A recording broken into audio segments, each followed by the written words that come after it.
சிறந்த கல்வி நிறுவனங்களுக்கான தரவரிசையில் தமிழ்நாட்டை சேர்ந்த உயர்கல்வி நிறுவனங்களின் எண்ணிக்கை அதிக அளவில் இடம்பெற்றுள்ளதாக தற்பொழுது தகவல் வெளியாகியிருக்கிறது. மத்திய அரசு வெளியிட்டுள்ள தரவரிசை பட்டியலில் தமிழ்நாடு முன்னிலை வகிப்பதாக தமிழக முதலமைச்சர் மு.க.ஸ்டாலின் அவர்கள் தெரிவித்திருக்கிறார். இதுகுறித்தான கூடுதல் விவரங்களுடன் இணைகிறார் எமது செய்தியாளர் நந்தினி.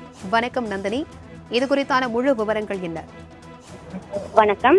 இந்தியாவின் கல்வி மையமாக தமிழகம் தொடர்ந்து ஜொலிப்பதாக தமிழ்நாடு முதலமைச்சர் தன்னுடைய எக்ஸ் தள பக்கத்தில் பதிவொன்றை வெளியிட்டிருக்கிறார்.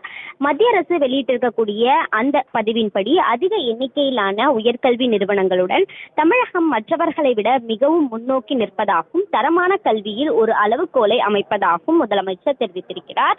மேலும் நமது தேசத்தின் எதிர்காலத்தை வடிவமைப்பதில் முன்னணியில் இருக்கக்கூடிய திராவிட மாடலுக்கு இது பெருமையான தருணம் என குறிப்பிட்டுள்ள முதலமைச்சர், நான் முதல்வன் திட்டம், புதுமை பெண் திட்டம், தமிழ் புதல்வன் போன்ற முதன்மை திட்டங்களால் மாணவர்கள் உயர்கல்வியில் புதிய உச்சங்களை தொடுவார்கள் எனவும் தெரிவித்திருக்கிறார். அந்த வகையில்தான் மத்திய அரசு தரவரிசை பட்டியலின்படி தமிழகம் தொடர்ச்சியாக உயர்கல்வியில் முன்னணி வகிப்பதாக தகவல் வெளியான நிலையில்தான் தற்போது இந்தியாவின் கல்வி மையமாக தமிழகம் தொடர்ந்து ஜொலித்து வருவதாக தமிழ்நாடு முதலமைச்சர் தன்னுடைய எக்ஸ் தள பக்கத்தில் பதிவொன்றை வெளியிட்டுள்ளது குறிப்பிடத்தக்கது.